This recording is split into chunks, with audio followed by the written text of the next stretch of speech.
치약에 대해서 동영상을 만들어 봤습니다. 우리가 사용하는 지금 치약 있죠? 우리가 일반적으로 먹는 치약, 사용하는 치약은요, 너무나 많은 화학 물질이 거기 포함이 되어 있습니다. 심지어는 어린애들은 그 치약에 들어있는 단맛, 사카린 성분 때문에 치약을 먹기까지 합니다. 그 치약은요, 정말 화학약품 덩어리 그 자체입니다. 그리고 우리 이 구강 구조는요, 음압으로 되어 있어요. 어느 정도는 음압으로 되어 있어서 음식을 먹으면 잘 흡수가 되기 때문에 이 구강에 있는 점막으로도 치약이 흡수가 된다는 사실을 알아야 됩니다. 그래서 우리가 협심증에 쓰는 그 니트로글리세린이라든지 백옥 주사로 알려져 있는 글루타치온이라는 약은 설하정이 나옵니다. 즉 혀 밑에 약을 넣어서 물고 있으면서 흡수가 되는 이런 약들이 나옵니다. 그래서 치약으로 우리가 몇 분 동안 이를 닦으면, 그것도 하루 3번 이를 닦으면 치약의 상당 부분이 우리 입안의 그 점막을 통해서 흡수가 된다는 사실을 알아야 합니다. 그런데 그 치약의 성분을 보면요, 어마무시한 그 화학약품 덩어리입니다. 연마제가 들어있습니다. 우리 치약을 닦을 때 이렇게 닦고 나면 치아가 약간 끄끌끄끌 하면서 뭐가 남아있는 것 같은 느낌. 양치질을 하면 이렇게 부식이 잘 연마가 되게끔 하는 이런 연마제가 들어있습니다. 이 연마제는 그 치아의 겉의 표면을 살짝 글라인딩 한다고 보면 됩니다. 깎아내는 거죠. 연마제가 들어있고요. 그 다음에 치약이 상하지 않게 하기 위해서 고농도의 방부제가 들어있습니다. 방부제. 그 치약은 썩지 않죠?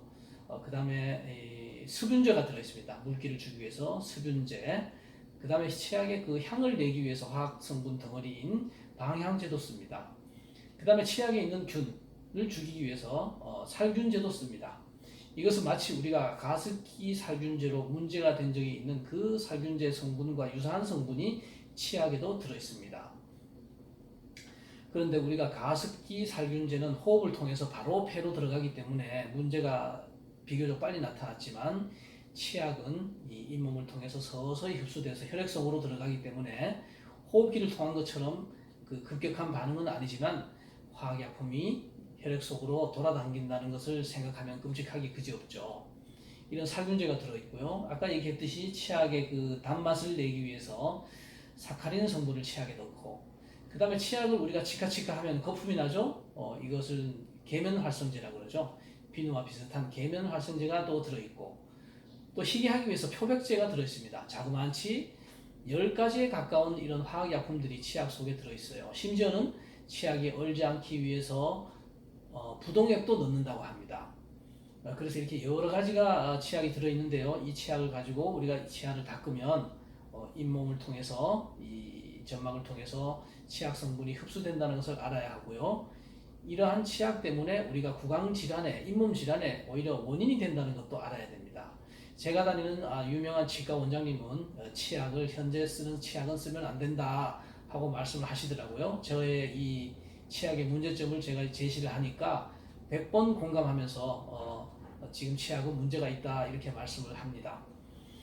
그래서 치약은 쓰면 안 되고요. 이 치약을 만들어서 쓰는 방법을 제가 동영상 말미에 소개를 해드립니다. 그리고 이 치약의 지금 이 화학적인 치약을 사용하면요, 표백제와 이 연마제 성분으로 인해서 누렇게 되는 것을 어느 정도 방지는 할 수 있습니다만 몸에는 나쁘다는 걸 알아야 하고요. 차라리 이게 누렇게 이렇게 이빨 모양이 누런 거는 건강적으로는 문제가 없다고 합니다. 치과 의사 선생님이 오히려 누런 막이 이 치태를 형성되는 것을 막아준다고 합니다. 그래서 옛날 사람들, 노인들 속담에 누런 이가 건강하다 이런 얘기도 제가 들어봤습니다. 그리고 우리가 잇몸 질환이 오면요, 바로 치과에 가서 긁어내는 시술을 하지만 가기 전에 우리가 강력하게 이 잇몸 주위를 손으로 마사지를 하면은 상당 부분 혈액순환이 되면서 치아의 그 통증도 개선되는 것을 우리가 많이 느낍니다. 그 위치는 일단 이 잇몸을 따라서 하고요. 그 다음에 여기 교근이 있어요. 교근을 강력하게 마사지 해주고, 여기 그 광대뼈 밑에 여기 들어가는 여기 신경이 모이는 자리입니다. 여기도 강력하게 해줍니다.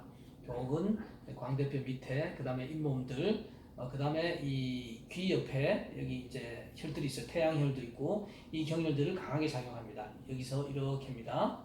이렇게. 그 다음에 더 하고 싶으면요, 여기 흉쇄유돌근을 또 마사지 해줍니다. 흉쇄유돌근. 그 다음에 이 턱 밑 라인의 인파들, 이 턱 밑, 여기도 강력하게 마사지를 해줍니다. 그렇게 혈액순환이 왕성해지면 치통과 잇몸 질환도 많이 개선이 되는 걸 압니다. 심지어는 치과에서도요, 손으로 하는 손가락 마사지도 있습니다. 잇몸 부위에 이 손을 넣어서 강력하게 마사지를 하면은 많이 치과 질환도 예방된다고 치과 의사 선생님도 말씀하는 걸 제가 들었습니다. 네, 이렇게 마사지 요법이 있고요. 그 다음에 치과에 가서 제가 치과 의사들이나 여러분 치과에 가서 교정하는 분들 중에 치아를 빼면서, 4개 치아를 빼서 교정하는 사람을 봤어요, 환자를. 근데 그렇게 하면은 몸의 밸런스가 깨지고 교정은 될지 몰라도 그 사람의 정서적인 문제까지 또 환자가 불편해하고 고통을 겪는 걸 제가 제법 봤습니다. 그래서 치과에 이 이빨을 빼는 것도 신중하게, 이빨도 내 몸의 일부라고 생각을 하시고 함부로 빼면 안 되고, 함부로 이를 빼는 치과 선생님이 있다면 될 수 있으면 빼지 않는 선생님을 찾아가는 것도 여러분 건강을 위해서 도움이 된다는 것을 이 기회에 말씀드리고 싶습니다. 그리고 치약 만드는 법을 이제 말씀드립니다. 이 치약은요, 천년 치약을 우리가 만들어서 쓰는데요, 천일염, 10대, 송진, 10, 이것을 곱게 분쇄를 냅니다. 송진은 사실 구하기가 좀 어렵기도 하고 또 분쇄가 잘 안 되기도 하는데요. 어쨌든 이 두 가지를 10대 1로 섞어서 곱게 분쇄를 내면은 양치를 하고 나면은 뽀독뽀독하고 굉장히 기분이 좋고, 또 장점 중에 하나는요, 먹어도 되는 음식이에요. 이빨로 나는 입안에 들어가야 되는 거, 우리 몸에 닿는 거는 적어도 먹어도 되는 걸로 만들어야 된다고 이제 주장하는 사람인데요. 이 천년 치약은 소금과 송진이기 때문에 먹어도 무방한 치약이 됩니다. 10대 1로 곱게 갈아가지고 분말로 내서 찍어서 씁니다. 제가 만들어 놓은 게 있는데요. 이렇게 천년 치약이라고 이제 되어 있고 우리가 만들었어요. 이렇게 뚜껑을 열고 가루가 있는데 이 가루를 치약으로 찍어서 사용합니다. 사용하면은 이 송진 성분 때문에 치아도 건강해지고 뽀독뽀독해지고 느낌도 아주 좋습니다. 그리고 이 무엇보다도 여러 사람에게 경험을 했는데요. 이 시중의 치약보다 이 치약을 쓰게 되면은 잇몸 질환도 훨씬 예방되고 심지어는 치료도 잘 되는 것을 봤고 여러분께 강력하게 추천드립니다.